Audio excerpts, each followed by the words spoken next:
back, everyone, to Chatting It Up. Today we have two very lovely ladies who are really extraordinary entrepreneurs on our show today. We have Karen Riccardi and Lynn Shevroy from the Riverbend Montessori School. So Karen has been a Montessori educator since '94. She graduated from Syracuse University and directed her Montessori, or got her Montessori credentials from the Center for Montessori Teacher Education in New Rochelle, New York, I should say. She worked as a kindergarten teacher in Elliott in 1997 and founded Natick Montessori in 2000. She helped merge these two schools in 2010, and she's been the head of school at Riverbend ever since. And she's originally from Princeton, New Jersey, and she enjoys spending time with her 3 sons and husband, which is always a good thing. Right? She loves skiing, boating, and watching her kids play sports. And then we have Lynn Shevroy here, who began her Montessori teaching career in '95, and she graduated from UMass Dartmouth and received her Montessori credentialing from the New England Montessori Teachers Education Center in Newton. Mm-hmm. That's a mouthful. Yes. Lynn started at Elliott Montessori in '96, and she moved over to teaching at Natick Montessori in 2001 with Karen. And she's been at Riverbend since. And since the merger, she is now the Director of Early Childhood Education. Lynn is originally from Quincy, and she enjoys singing in the car, spending time with her family, especially at soccer and hockey games, and summers on the Cape. Mm-hmm. So welcome, ladies, to Chatting It Up. It's a pleasure. I'm so excited to interview you both today. Thank you. So I'm gonna ask you the first very tough question. Just kidding. Mm-hmm. So did you, when you were young and you were growing up, did you two see yourselves becoming Montessori teachers, starting a school, and running this program for 20 years or so, almost 20 years? Yeah. And so, yes. Yeah. You did? Well, teaching, yes. Oh. Not running a school. School, yeah. Yeah. And Karen, what did you want to do when you were a kid? I was always into art, design. I have a background in interior design, and so I always thought I would be doing more of that. What's interesting is that Montessori has a lot to do with preparing classrooms, preparing environments, and so that has come into play a lot. But I really didn't know I was going to be interested in teaching until I started teaching Sunday school. And a lot of families would say, boy, you really seem like a Montessori teacher. And I would be, what is that? I don't understand. And then when I finally took the philosophy course, I was totally hooked. That's when I knew, I'm doing this. This is meant for me. It's the perfect balance between bringing something that I feel like is really valuable to our society, and at the same time using talent in preparation, design. I was very project oriented always with my students, and so just it was the right match for me. So wow, so that was your deciding moment. Yeah. So when you took the course. First day of the course, yeah. And Lynn, you always knew you wanted to be a teacher. So that was my favorite game to play growing up. But I would play with a chalkboard. So I thought that I would be a teacher standing in front of a room and instructing. I did not know about Montessori until after finishing my undergrad and realizing, because I didn't take education as a major. I wanted to try other things. I soon realized in college I did not want to be a business major. So I found out about Montessori because my mother was working at a Montessori school and signed up for the training, and I think my defining moment was just the first day of the training. And then throughout that summer of training, not having had any previous education experience or being an educator, it just all made sense to me. And it was really the only way to teach. So what is it about Montessori that's so cool? What makes it special and different? I think the key to it is that the core idea behind it is that all humans can go through development either by self-discovery or by instruction. And a lot of what Montessori is how do you prepare environments, classrooms for young children moving up through adolescence in a way that allows them to be independent, to build their confidence, to take risks. And it's not as much about putting knowledge into them so that in some way that prepares them for the world. It's more about preparing them as a human being to be able to go out and do things that they want to do and feel like they can handle that and do it. So I think that's the real main drive behind the philosophy. And so give us a few examples of what kids would do in class typically in order to actualize this philosophy, make it happen. So the role of the teacher is to set up experiments, set up materials, whether it's in math or language or science, in a way that's age appropriate, that the child can go and select that lesson or have that lesson with the teacher, but then utilize those materials on their own until they master that lesson. And then build from there. The teacher then adds additional sequence of materials that are more complex, so that the child is evolving in knowledge and cognitive development and social development, but they are doing it at a pace that is appropriate for them, that it's the right time for them, and they're excited about learning. So we know that if you sit a group of children, 30 of them, let's say, in a circle, and you perform, a lesson, there's probably only, I think we know it's about 70% of kids will actually take in what you want them to, and the other 30 are kind of, it's not really their thing. Daydreaming. Yeah. So if we can maximize that they're doing a lot of, not that we don't do group activity, but a lot of individual lessons at the time that children are ready for them, they're engaged, they're excited, and they actually absorb the information very quickly. And So. that sounds really quite amazing, that you have a classroom of students and then the teacher sort of caters education per child. So the teacher in the classroom knows what each child is doing and at what level they are, and regardless of the differential levels within the classroom. And I would add too, there's a lot of scaffolding, not just with the cognitive abilities, but for children to be successful, say as a 5-year-old starting to understand more mathematical concepts.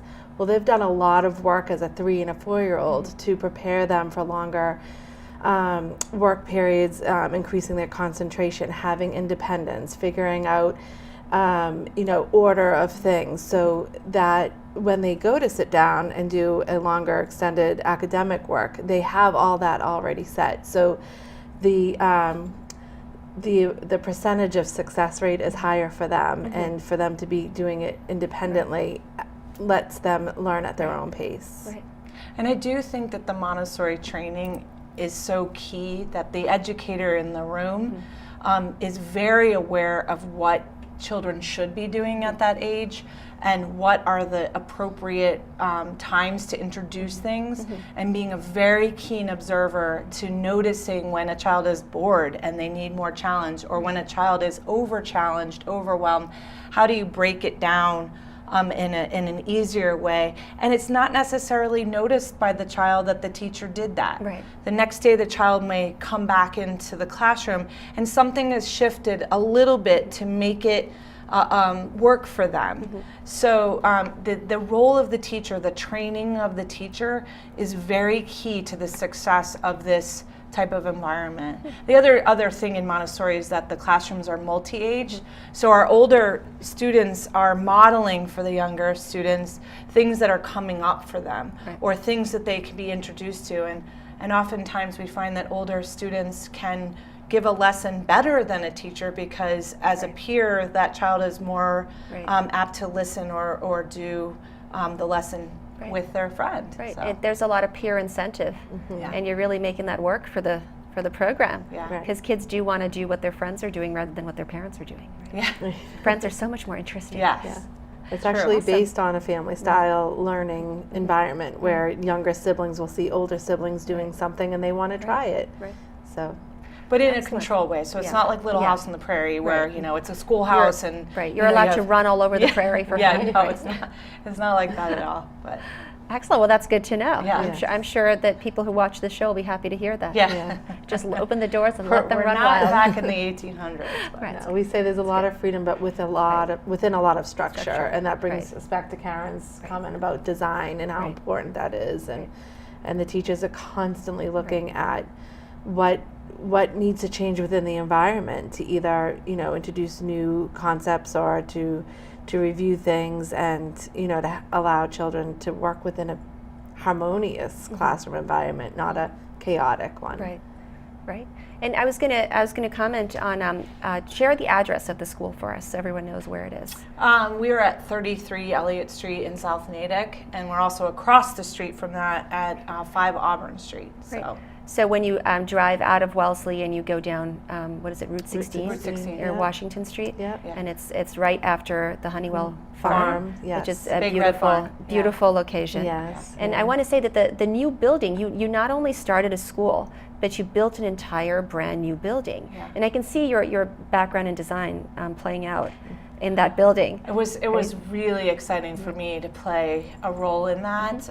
We work with our architect Jim Pyatt from Pyatt Associates, and he just really understood how important the physical space is in Montessori education to the success of these attributes that we want, the independence, and the size of everything is so key for young children that they can reach and grasp and wash their hands at sinks that are low enough so that the adult isn't playing the role of, here, let me do that for you, here, let me do that for you. It's they're not there to do that. Or wait until I'm ready to. There's no waiting. They can have a plan and execute it. Get up and make it happen. Yes. Yeah. Right. Yeah. Wow. So yes, it Yes. was very exciting to be part of the design and in a space that was nothing, you know, to start from nothing. What is the perfect environment for young children? Because that building houses the toddlers through kindergarten, and so we each have outdoor classrooms that the kids can go outside and work on outdoor adventure type things, as well as large open classrooms and appropriate for the different ages as well. Well, I have to say that street is very scenic because it has the Wellesley College President's Residence, and then it has the beautiful Honeywell barn, and then you get over there and you think you're done with the scenery, and then you see your brand new beautiful school building with the big brown doors and the very inviting windows and grounds. Yeah. So even the window heights are low enough so that they're only 18 inches off the ground. So when children want to look out, they have a perfect view, and there's these lovely little birch shelves in each window so that they can put potted plants or little activities that the kids can do as they're looking out the window. So. And there was a lot of effort working with the Natick Historic District to make sure that when we were planning for the building that would fit into that landscape, and so they were equally as pleased when they saw the first renderings that okay, this is going to work. This is going to work. Yeah. And how was that for you, the decision to leave your regular jobs at teaching at Elliott and go and found your own school and do something from scratch? Well, there were a lot of circumstances. Elliott didn't have a children's house, and very traditionally in Montessori, that is where Montessori schools begin, is the early childhood. So I was on the board of directors at the time. We were looking at how to evolve Elliott to its next stage. It wasn't ready to engage in that, but there were a lot of families within Elliott Montessori that had children of the age that made sense. And so we just said, okay, well, if it's not going to work here, why don't we try something and be sort of a feeder for that. And so that's how it began with 4 families. 4 families from Elliott. In 2000, 4 families. Yeah. And how many do you guys have now? 100.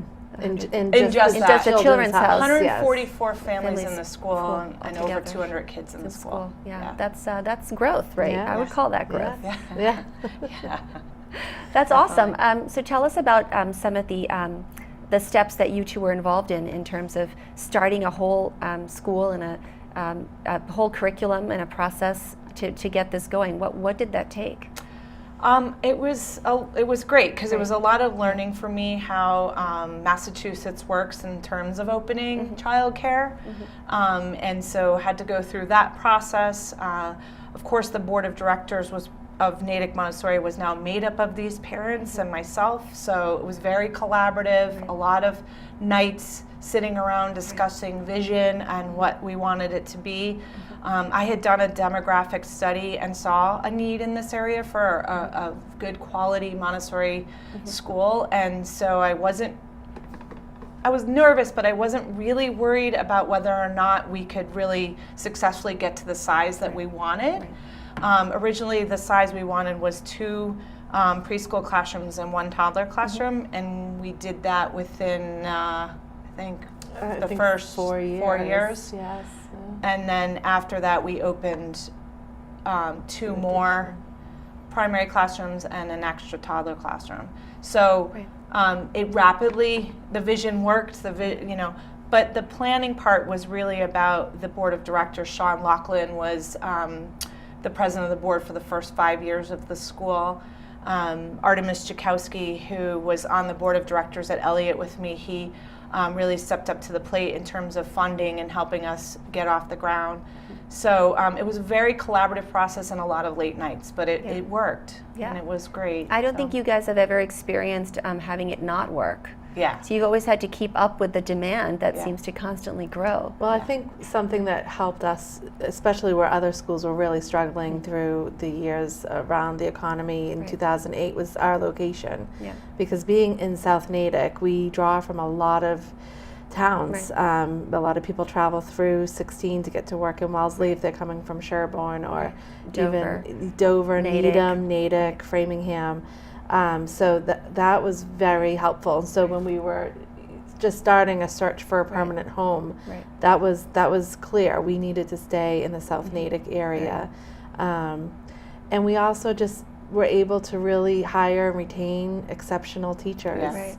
And I think that the families, from the very get-go, at being part of the board, being part of the vision, always felt that it was a school where they could participate in any way. And that's still true. And that's still very, So it's more than just a place you would drop your child off and get a Montessori education. It's a place for families to be really, truly part of a community that's fun and very engaging. And I have to say from personal experience that is true. You can show up and actually stay the entire day. and as an adult and as a mom, we'll find you have some fun mop in the doing corner that. for now. That's right. Sitting in the classroom going, oh, what, I'm supposed to leave now? Right. Awesome. So what are some of the curriculum changes that are happening recently? You've had a big merger. So now you're back with Elliott, as we mentioned. So that you started the school and now it's come back under the Elliott umbrella. So what's that like? How was the curriculum before, after? How are you adjusting to that? I think that the most important thing once we merged was to get on the same page about standards of quality and have every bit of our curriculum feed beautifully from one level to the next. So now our kindergarten program is set up specifically to be a preparation for our lower elementary program. So we created standards of readiness for every level. So if you finish lower L, the standards should be met in order for you to go on to the upper elementary program. So we spent a lot of time figuring out what the stream would be. We added some interesting programming. We have, like our middle schoolers go and have a tennis program. They also go to New York City every year for Montessori Model UN. We have done a new D Lab, which is all about having the kids understand what STEM is, but a lot of hands-on, very much what Montessori would do if she was alive today. The working with trial and error and how do I fix this, and if I want this lighting system to light up a dress that's going with the beat of the music, how do I make that happen? And so the children are very excited about that aspect. And that's a question that most kids have. They just don't have access to problem solving that particular one. Getting the dress to light up with the beat of the music. Well, they figured it out, but we've seen it. But it's sure it's your quite students did. This year, our middle schoolers did a version of Shark Tank. Melissa Roper is our D-Lab innovative coordinator, and they had to present in front of a panel to try to get and engage and others to like their inventions and invest in them. And it was such a great experience for them. Did you have any parent volunteer to step up to play Mr. Wonderful? Anyone volunteer for that spot? No, but we did have parents be Yeah. the panel, Oh, and good. it was very impressive. Yeah. Yeah. And when they said, I'm going to take 75% of your company, Yeah. and the kids said, no, I don't think so. No, I can't even tell you right. some of the things that were there because Yeah. I don't want Sure. to give away the patent that they Yeah. might want to Oh, be that's getting. right. That's true. But That's there true. were some very Yeah. amazing things Yeah, that came out. I want to hear about the negotiation that Yeah, went on no, between they the students played that and the out. parents. They did. Well, each of the panelists had a budget, Right. so Oh, good. they had to figure Yeah. out where they wanted to spend their Right. money. So. Right. Very nice. Yeah. Wow, that sounds very exciting. Yeah. I'm going to come back to the school and take a look at that program. Awesome. So tell us about the changes now. I believe you're having a new head of school, Yes. right? Yes. And Yeah. so that's going to be a Christine change. Price, Dr. yes. Christine Price is Right. coming from the Weston Public School System. So she will start July 1st. So this is coming up Coming really up, quick. yeah. I'll be moving out of town with my family. Right. So we spent over a year Right. in the investigation of who the new head was going to be, and it was determined in December. Right.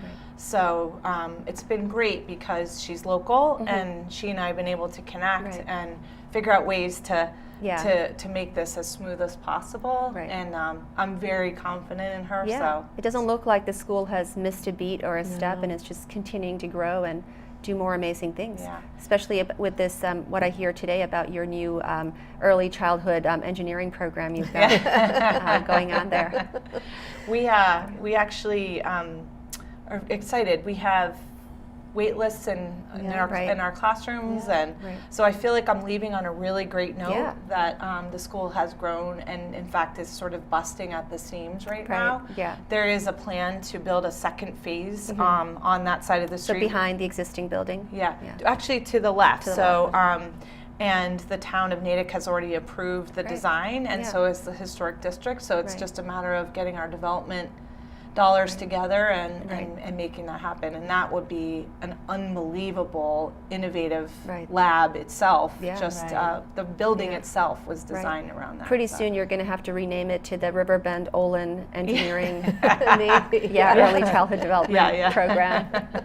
With Montessori. With Montessori, yeah. with a side of Montessori Right. attached to that. Right. Yeah, I can fit all that into the title. Yeah, Getting long. Yeah. So let me ask you a fun question. How are you two ladies able to work so harmoniously together for what now, like over 16 years, right? So you met before you founded the school. Yeah, so we were teachers. Teachers, right? So Lynn actually interviewed me for my job as a kindergarten Wow, I teacher. did not know that. I was living in New York City. I was working at Westside Montessori in New York. And she called me on the phone for a phone interview, and I think we were on the phone for about 3 hours. Yeah, it made sense right away. Right. The energy between us was a great match, and I remember going to the head of school at the time and saying, "You need to hire her." Right. I had a good 3-hour conversation with Yes, it's just it's going to work. Right. And it did, and ever since then. And when Karen started Natick Montessori, and I was still at Elliott Montessori. I think I called her every single day. I was hearing about things, but I wanted to somehow be more a part of it. It was so exciting to be thinking about starting, a 3 to 6 program. And that was the other thing when I started my training to be a teacher. That was the first time I really thought about, well, I wonder how it would be to have my own program someday, and to have Karen starting it so close in proximity. It was, literally stone thrown away. Right. But I remember calling her because my children would go off to their specials. Right. They'd have art, they'd have PE, I'd have planning time. I'd pick up the phone, and Karen wasn't having that. She was literally running admissions, teaching in the classroom, doing all the things a startup school would do, and she would answer the phone, and I'd say, "So, how's it going?" And she'd be like, "I gotta go." Right. So Yeah, when that's there was a chance to come over and work with her, I jumped. It Yeah. was the easiest professional decision I've ever needed to make. But the real thing of why 3-hour conversation, why she jumped, is she and I interpret this method exactly the same way. So you have a matching vision and philosophy. Yeah. So I 100% rely on the fact that Lynn will know exactly what teachers need, children need, what a classroom should be like. Because, Montessori never patented her method. And so you don't know what you're going to get when you walk into any Montessori school. So we align ourselves not only together but with who we hire that have the same interpretation. It's a perfect balance of loving, nurturing environment with structure, routine that allows for children to have a place that they love to come to school every day. And so she could finish my sentence at any time and vice versa with what is important that needs to be happening in the classroom. Her observations would be the same as mine, and then we would try to figure out how to help people, fix something or adjust something, or just the whole time. It's always been like that. So. Right, and you're also respectful of each other's boundaries. Right. Yeah. Right. Yep. Yeah. It's a perfect yin and yang. Yeah, it's scenario. a good marriage. It's a great marriage. It's good to have it's good to have a wife. Yeah. You know. We've often joked about that. She's leaving me, going to Florida. Yeah, but now so. we have Skype, so Exactly. You know, you're gonna put her on consult. Yeah. She's on retainer for Right, sure. you know, so. I know. No, that's awesome. That's amazing to hear. I would like to hear some of your stories, some of your memorable stories from your amazing students. All your students are so articulate and creative. Many, yeah. So give us a few ones that stick out in your head over the years.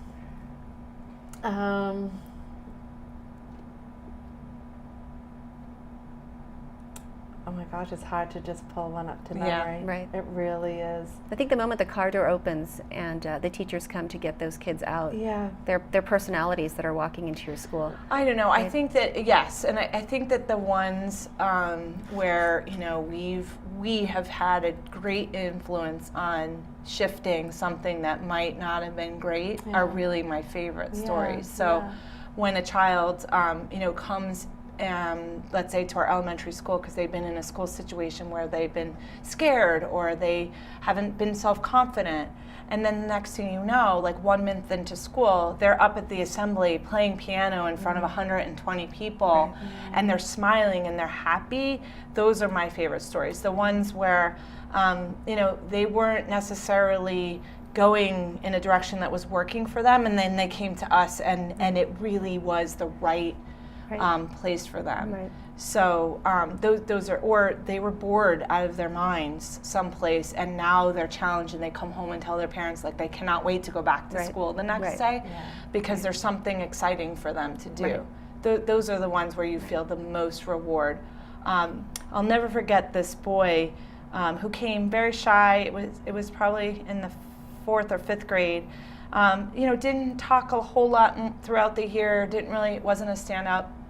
Got up at our spring concert and blew out this rap at verbatim, no notes, nothing. That's where all the words were going. And just it was so spectacular, and he got such pleasure out of doing it. So did the audience. I think his mom was crying. Yes, that's the type of experience where you feel like this is so worth all the work. There's a little coffee shop down the road from the school, and it's very interesting. There's on any given day I can pass by that coffee shop and I'll see 3 moms and they're crying. And I'll be like, oh no, what's wrong? And they'll say, no, we're so happy. And it's always these tears of joy, like their kids are happy, and so they're just so happy that their children are happy. And raising children can be a struggle, and it's such a joy to find somewhere that you can send them to where they're feeling fulfilled and they've found their voice.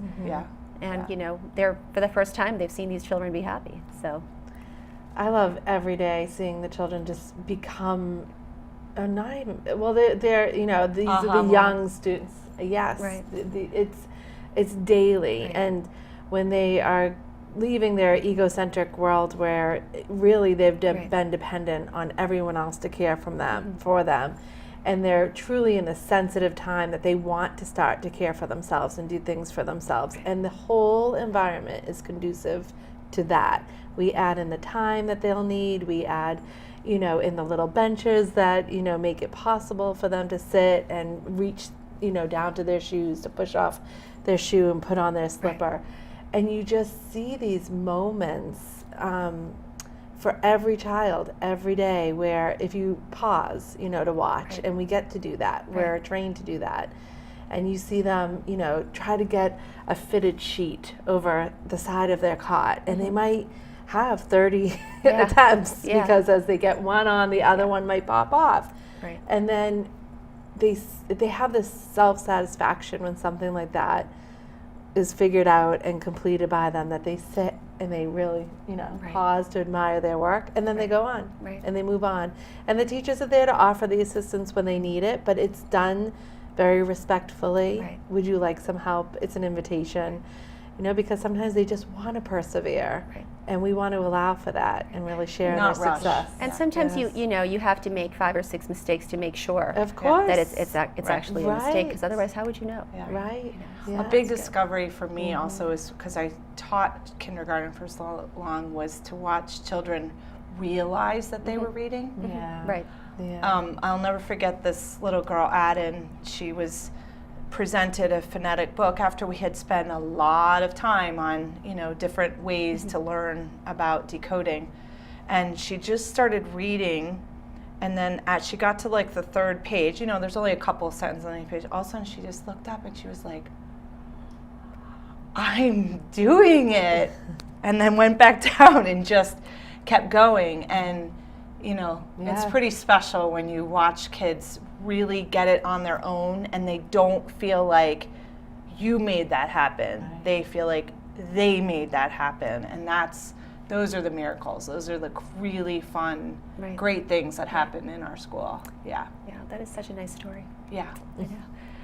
So share the website where we can go to find more information. The riverbendschool.org. Riverbendschool.org. Yeah. So you may find that this has now built your waiting list into like several more pages. Which is always awesome, right? Yeah. Well, we're trying. I think that the school, if it keeps busting, that next building will get That's built, right. and then there'll be a little room for some more. Right. We are expanding our toddler program. Yes. So we have historically only had 2 classrooms, but we've had so much interest, and we do have the space. So we've added a 3rd toddler class for half-day toddler. So it's a lot of families that that's just and you take kids quite young. What's the earliest age? The earliest age is 15 months. So a year and a half up to 3 years old is our toddler program. And then you have a preschool and after then that. the preschool, which is a primary program because it's multi-age 3 to 6 year olds, so it does include a kindergarten year. And then we also have a in-between transition classroom called pre-LE, and that is designed for children, and this is how Karen and I started working together, for children who have not yet had Montessori as a 3 or 4 year old, but are coming into Montessori as a 5 year old. I see. Really preparing them for the next step, moving on to elementary the following year. And then 3 lower elementary classrooms, 1 upper elementary, and 1 middle school program now. Very nice. Wow. That seems like, that I would say that's a lot of growth. That's like 600% growth or so. Amazing. That's just so awesome to hear. Please feel free to add anything else you'd like to put in there and discuss. I know that your children all went through the school as well, right? Yes. So it's not just, you're walking the walk. You put your own kids through it. So And it is interesting that I think that as a parent, what I find is when I see my son, when we're on vacation, he's poolside, can't find a towel, and he's walking up to the maitre d' on his own, and he's 9 years old, and saying, "Excuse me, where can I find the towels?" And has no qualms about being resourceful, independent, just because it's always been a part of his experience. So those are key moments for me as a parent. because we say as Montessorians we're really educating the whole child. So as much as math is important and those reading skills are absolutely necessary, so are their independence, their level of empathy, their concentration, their coordination, their whole physical being, their social and emotional self. So and that seems so logical, and you would think everyone would do that, right, But it's nice to have it explained that way, because when your child is feeling confident about doing whatever it is that they're doing, they're so much better at it and better at finding what makes them happy to do. And if they're they don't confident. yet have the confidence, Right. they may have the risk-taking skills to Right. try something new and become confident or mastery of it. And that's really what we're trying to build. It's wonderful. Such a great program. It's been such a pleasure talking to you two celebrities. Thank you so Thank much for you dropping so by the much. studio today. Thank you. Thank you for having us. Pleasure. We'll have to do it again soon. Sure.